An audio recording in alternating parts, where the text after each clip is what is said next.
Por que esperamos que pessoas com deficiência se adaptem ao mundo em vez de criar um mundo que funcione para todos? Escola da Inclusão. Apresentação Carla Maria, branca de cabelo curto e castanho. Por que chamamos de tecnologia assistiva quando deveria ser simplesmente tecnologia? O design universal não é sobre criar adaptações, é sobre reimaginar tudo desde o início. É a diferença entre construir uma rampa ao lado da escada e projetar uma entrada que todos possam usar com dignidade. Nos episódios anteriores, acompanhamos a jornada do professor Paulo Capel e o desenvolvimento do DigitaVox USP. Hoje, exploramos como essa experiência pessoal se expande para uma visão mais ampla. Democratizar a educação, capacitar professores e transformar a acessibilidade de exceção em regra. Professor Paulo, o senhor costuma dizer que precisamos enxergar o extraordinário no simples. Como essa filosofia, professor, se traduz nos projetos atuais?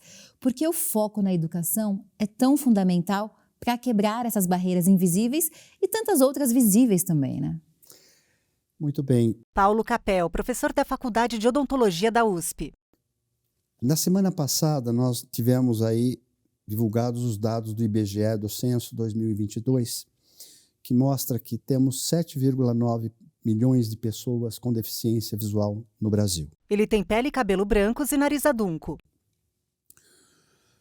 Paralelamente a isso, outros dados também mostraram que pessoas até 15 anos de idade sem deficiência, 5,4% dessas pessoas são analfabetas, o que é um número gigantesco. Quando você pega uma população de pessoas com deficiência visual na mesma faixa etária, até os 15 anos, esse dado vai para 19,5% de pessoas analfabetas. Então, acho que esse dado ele é cristalino e ele evidencia o porquê temos que trabalhar na educação. Seja o projeto que for. Aliás, não precisa só trabalhar na educação, nós temos que trabalhar na educação em outras questões do nosso dia a dia, né? O enxergar o extraordinário no simples. Então, é fundamental para revertermos esse quadro. Uhum. Professor, e vamos falar um pouco da transição, né, do DigitaVox USP para essa visão mais ampla que vocês, os pesquisadores, os senhores, querem fazer com que a comunidade receba, né? O senhor está trazendo números, dados tão alarmantes de pessoas que precisam de acessibilidade. Vamos falar dessa transição do DigitaVox para essa visão mais ampla? Paulo e Carla estão sentados em poltronas frente a frente. Desde a primeira reunião que nós fizemos, nós traçamos metas, né? Então, a primeira meta nós cumprimos, que foi trazer o software para várias plataformas, distribuição gratuita e funcionando redondinha. Ótimo. A segunda, que nós estamos trabalhando agora. O conteúdo do DigitaVox USP, as lições, são lições para um público de uma idade, a partir dos 15, 16 anos, que tem um vocabulário um pouco maior. Por que não as crianças? Então, o que nós fizemos? Nova etapa. DigitaVox USP para crianças. O que muda? Todo o conteúdo das lições vai ser adaptado. E não é um adaptado assim, eu acho que eu vou colocar a palavra futebol. Eu vou colocar a palavra jogo. Não. Nós estamos com um time muito interessante. Nós temos uma linguista da FEFELESH, a Faculdade de Filosofia, Letras e Ciências Humanas da USP, uma linguista trabalhando as palavras, junto com uma professora da Faculdade de Educação, especializada em educação especial, em pessoas com deficiência. Então, nós estamos montando todo um arcabouço de lições que tem toda uma lógica, não só para a faixa etária, mas na questão também da habilidade do digitar. Que palavras digitar? né? Que linhas do teclado usar. Então, essa é uma das próximas fases. Quer dizer, eu não diria que é a próxima fase. Essa é uma fase que já está em construção através de um edital que nós conseguimos, fomos contemplados, e nesse edital, uma das propostas é o DigitaVox para crianças, né? E, paralelamente a isto, na STI, o que nós estamos propondo e realizando? Por exemplo, nós temos a Fundação Dorina Noil. Se a Fundação Dorina Noil tem um arcabouço de palavras, de contextos que ela quer implementar, então ela vai poder fazer isto e vai ser um módulo Dorina Noil, vai ser um módulo Senai, vai ser um módulo Lar das Moças Cegas. Paulo usa camisa azul escuro, calça jeans e tênis azul escuro. Então, são duas coisas paralelas. Um para as crianças e outro que as instituições que cuidam das pessoas com deficiência, que conhecem, vão desenvolver também módulos para que possam ministrar para os seus atendidos. Professor, e o CRAI Acessa, ele é um braço dessa acessibilidade também? Carla está de blusa rosa, blazer branco, calça jeans e tênis branco. Ela segura um iPad. Dessa busca por chegar a mais pessoas? O CRAI é um conceito muito interessante, nasceu há muito tempo atrás nas universidades espanholas, onde as bibliotecas não são só um repositório de material, de texto e imagens. Os CRAIs são espaços onde também tem livros, também tem textos digitais. Então, o conceito de biblioteca ele se amplia. Então, nós temos um centro de recursos de aprendizagem e inovação / investigação na Faculdade de Odontologia da USP. Em 2023, em abril de 2023, eu propus para a coordenadora do CRAI na época que nós criássemos o CRAI Acessa. O que é o CRAI Acessa? O CRAI Acessa vai ser um espaço físico onde nós vamos ter todas as tecnologias assistivas para as diferentes deficiências, para que a pessoa possa conhecer, utilizar. Então, por exemplo, vamos ter um computador com o DigitaVox SUSP, vamos ter outras coisas que, se der tempo, eu vou comentar com vocês. Toda a parte de tecnologia assistiva vai ser contemplada. E por que eu digo vai ser e ainda não foi? Porque a nossa biblioteca vai receber vai ser uma melhoria absurda, né? Ela vai ser toda reformulada, remodulada, vai ter elevador, acesso, etc. E isso vai acontecer no ano que vem. Mas nós já temos garantido na planta desse CRAI, que nós chamamos CRAI Acessa, de acessibilidade, tem já garantido o nosso espaço para essas tecnologias assistivas que nós estamos criando e outras também que podem vir de outras universidades, de outras pessoas. A ideia é que as pessoas tenham acesso às tecnologias assistivas, até para conhecer. E o senhor tem essa preocupação também com os professores universitários, né? Porque o senhor mencionou mais cedo que está desenvolvendo cursos para professores universitários e do ensino médio. Como é possível, professor, transformar um docente que nunca teve contato com alunos com deficiência visual em um aliado da inclusão? Eu acho que a primeira coisa é acreditar no projeto. Então, eu acredito no projeto, ou seja, esse pré-requisito a gente já tem. Aliás, o nosso grupo já tem, né, que é um grupo muito interessante. Nesse do EAD, nós temos uma professora da Unicamp, a professora Rita Montilha, nós temos um doutorando, o Pedrinho Carvalho, que é um menino cego, fonoaudiólogo, foi o primeiro colocado na turma dele quando se formou na graduação. Ai, que maravilhoso. Cego. Né? E temos também a Ana Cláudia Fernandes, Ana Cláudia Fernandes, que é uma pós-doutora que trabalha conosco. A ideia é mostrar para os professores o que é a deficiência visual e as diversas tecnologias que nós temos. Por exemplo, quando você tem uma pessoa andando com uma bengala na rua, uma bengala branca, você fala, é um cego. É, uma pessoa cega. E se aquela bengala for verde e não for branca? Como a minha bengala é verde.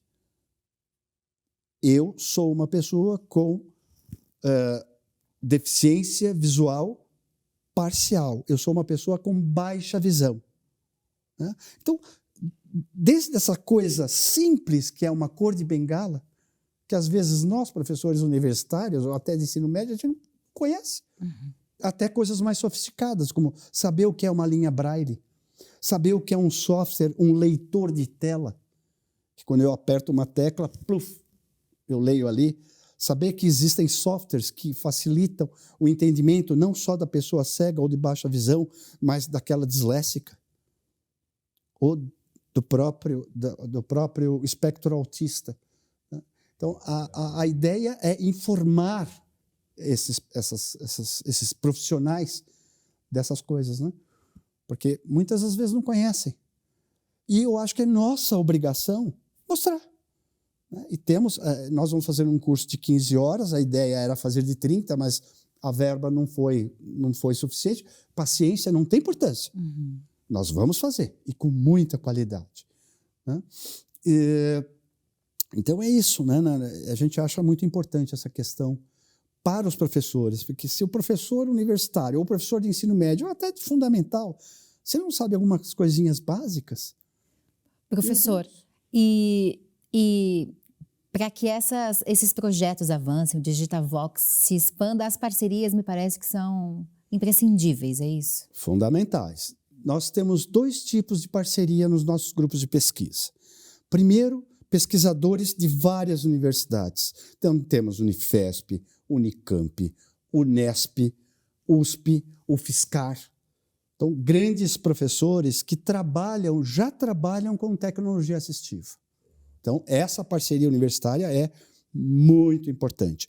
Mas tão importante quanto esta parceria é a parceria com as entidades que trabalham com as pessoas com deficiência, porque eles estão ali no dia a dia, eles estão na frente. Eu posso dar uma sugestão, eu posso propor uma demanda para o nosso grupo de pesquisa, mas se essa demanda vem de uma instituição, olha, vários usuários se queixaram de... Ok, né?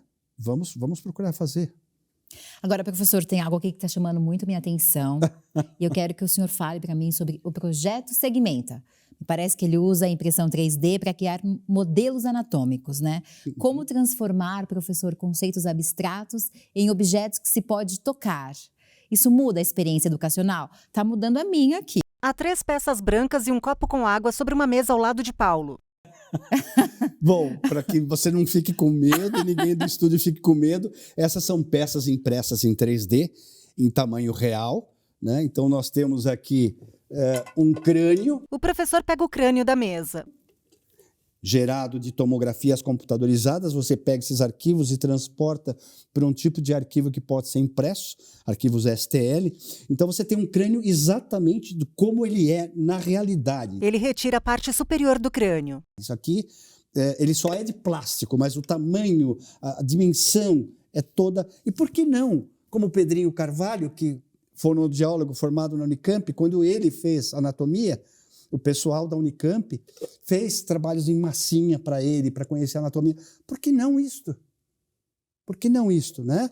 Paulo coloca a peça sobre a mesa. Então nós fizemos, como eu sou da odontologia, eu tenho obrigação de conhecer os ossos da cabeça, nós fizemos o projeto Segmenta, aqui um pedacinho, isso aqui é uma maxila, o osso maxilar aqui do lado esquerdo, né? E a gente pode expandir isso para tudo quanto é coisa. Por exemplo, começamos há alguns meses atrás um projeto onde nós temos o escaneamento e a impressão de golfinhos, de crânios de golfinhos. O professor pega o crânio de golfinho da mesa. A peça é alongada. Como esse aqui que você vê. Né? Então, por que não? E a ideia é disponibilizar esses arquivos para que, se você, professor, de um curso no Pará, no Amazonas, no Rio Grande do Sul, você possa imprimir essas peças. Você tem um aluno com deficiência visual? Por que não? Não precisa ser um aluno universitário. Pode ser um aluno do ensino médio. Pode ser do fundamental. Por que não? Né? Por que não? Então, esse é o projeto Segmenta. Uma outra coisa que nós fizemos um segmento, que isso é uma novidade, ontem nós submetemos um artigo para ser apresentado no 5º Congresso Brasileiro de Tecnologia Assistiva, que qual foi a inovação? Paulo segura a peça de crânio humano. A inovação foi que nós, através de um engenheiro mecatrônico que nós temos no nosso grupo, colocamos circuitos dentro das peças e sensores na superfície. Então, a hora que você toca, ele faz um bip. Aí você para o teu dedo e ele começa a verbalizar aquele conteúdo. Qual conteúdo? O que você quiser. Um conteúdo para um público leigo, um conteúdo para um professor universitário, um conteúdo para o ensino médio, para o fundamental. Então você adapta, isso é modular. Você pode fazer com crânio, você pode fazer com crânio humano, crânio de golfinho, você pode fazer com engrenagens. Por que não? É revolucionário, né, professor? Não sei se é revolucionário. Eu acho que a ideia é boa. Você está, de fato, democratizando o acesso à tem. leitura. E assim, é tudo código aberto. Os circuitos eletrônicos estão todos prontos.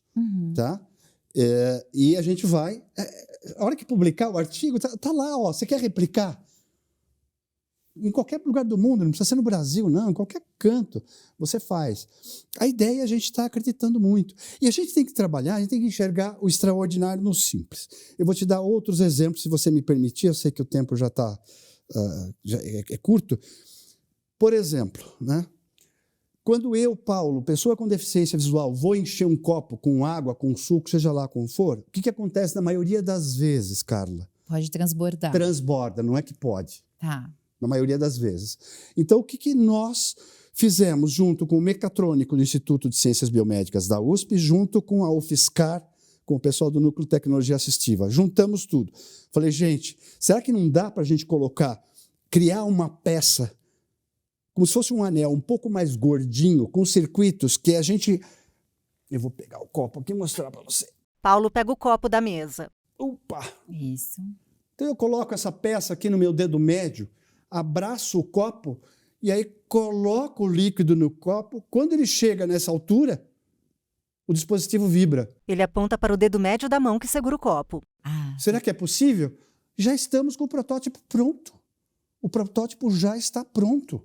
Também vai ser apresentado no Congresso Brasileiro de Tecnologia Assistiva, a custo baixíssimo. Não que nós vamos vender, nós não vamos vender nada. Mas você pode, com as plantas que a gente disponibiliza, você baixa as plantas, você monta esse negócio. Evidentemente que talvez você precise de uma pessoa um pouco mais especializada para montar, mas você já tem. Entendeu? Então, coisas assim. Então, é enxergar o extraordinário do simples, porque o que nós precisamos, e você destacou muito bem isso no primeiro episódio, eu vejo que a nossa população de pessoas com deficiência visual, a gente gostaria de olho biônico, mas é o seguinte, vai demorar. Enquanto não tem olho biônico, a gente precisa de outras coisas. A gente precisa tomar água e não derramar. A gente precisa estudar anatomia, ou a gente precisa conhecer as coisas tocando, e a gente não tem. E assim vai. Tá? Então, é realmente enxergar o extraordinário no simples. Professor, muitas leis de acessibilidade existem, né? A gente tem uma vasta legislação, mas elas não são cumpridas, né? Como transformar o design universal de conceito acadêmico em realidade cotidiana? O que cada um de nós pode fazer? Eu acho que é ter vontade.